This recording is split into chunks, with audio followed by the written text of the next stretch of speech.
All right, so Trent Hall here left a great comment. I'm replying to him here. So basically, he's saying that's why it's important to get tie downs.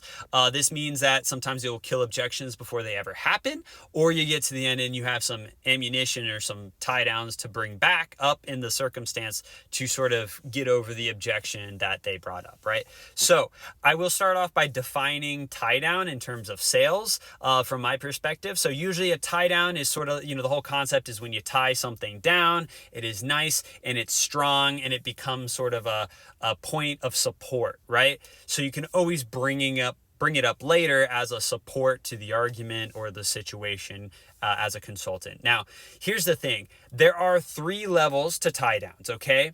And this is part of the reason why people may get a tie down or think they got a tie down, and then it doesn't do anything at the end, and then they're upset about it, especially new people, right? It can take a second to get used to this. So the first type of tie down I call is a soft tie down. This is when you bring up the tie down. So let's say it's about urgency, right? So you can see how if you don't get this done, it's going to lead to much bigger problems. So do you feel like this is definitely something you're going to get done as soon as you can? And then the customer says, right? So they're just sort of agreeing. They're letting you continue on with the presentation. They're just, politely saying, yep, stuff like that. Conversational, right? So you got the tie down. They said yes, but they didn't really actively participate in the conversation. This often also happens with people who tend to accidentally talk too much in the presentation.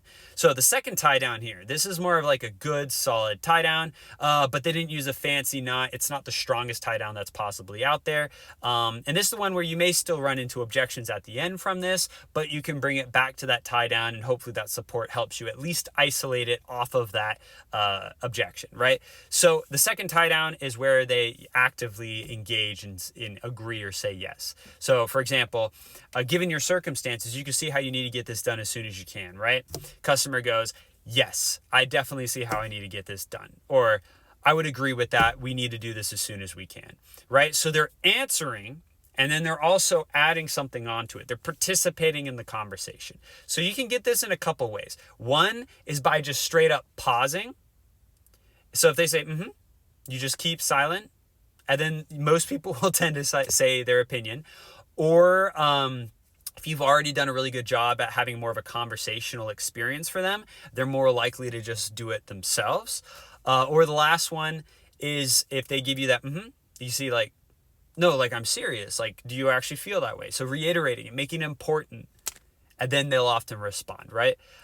So those are ways to get that more strong tie down. Now, they're saying yes, blah, blah, blah, but by the time you get to the end, it may not have like fully clicked. And it's not really like a paradigm shift. Their mind hasn't like completely like aha moment, right? So at the end, you can bring it up. They said it themselves. They added onto it. They'll agree that they did say that. But a lot of times, either they'll undo the tie down in terms of like, yeah, but X, or you just isolate it over to the real objection. The third type here, this is the big one. The third type of tie down is like you used a fancy knot. It did all the work itself. And now you don't even have to deal with an objection at the end. That's like what he's saying here, the most ideal circumstances. So a lot of the time, this is when not just is it conversational, but they've actually voiced like an active opinion, right? So this can be more detailed than sort of that last one. It's not just like a yes, but it's more of like an explanation in terms of their realization, right? So there's a couple ways of getting this. One is that you did such a good job at prepping the tie down that by the time they get to the tie down, they feel like they really understand. And if you've been very, very conversational to where they've been probably talking more than you have during the experience, then sometimes they'll just go ahead and do it. So it's something like this. So you can see with your circumstances that you definitely need to get something done as soon as you can just to avoid bigger issues, right? Customer says, yeah, no, I definitely see, because if I don't get this done, then that means these problems are going to pop up. That's going to cause me stress. I don't want to deal with that stress. Not to mention, it's probably going to cost me more money. I don't want to deal with that money. And then, it could also lead to this other problem that may cause a health issue for me. So I don't want to deal with that. So no, I appreciate you letting me know about that. And I'm definitely doing this as soon as I can. It's just got to fit my budget. Right. So that would be a really solid, that's a third level tie down. That is a really strong tie down. They have already, of course, you still want to go through the whole process and everything, but they've already basically said, like, yeah, if we can make this make sense money wise, we're doing this, right? So that's a really good tie down. Obviously, it depends on what the tie down is for, and some tie downs are sort of small micro tie downs. You're not going to really get something like that. And then other tie downs are serious ones like urgency tie downs. But sometimes you just don't get that up front, right? So you can sort of try and push someone into that. How you do that is essentially you get that first tie down that we mentioned. You've already been conversational, and they say, yeah, no, I'm definitely doing this as soon as I can. And you can sort of accentuate off of that. So you can say stuff like, okay, yeah, no, for sure. That's good to hear. And I mean, you tell me, I mean, what do you think would happen if you didn't get it done? And then they're then sort of forced to accentuate off of it. And then they're sort of saying those things that I said before, they're owning up to it. And in a lot of cases, it can give that more third degree tie down, right? Obviously, nothing's as good as them saying it themselves. But ultimately, when it comes down to it, the whole idea is they need to have that mental shift that is very solid, and it's their idea, right? Sometimes someone will have that without being vocal about it. A lot of the time, it's in the you'll sense them change their mood. They may get quiet, make a thinking face or something for a bit, and you could always ask them after that.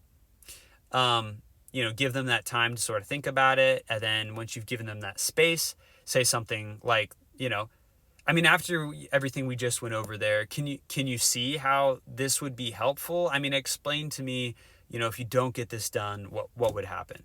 Or explain to me, I can see you're thinking really hard here. What are you thinking about? Like, how, what's going on?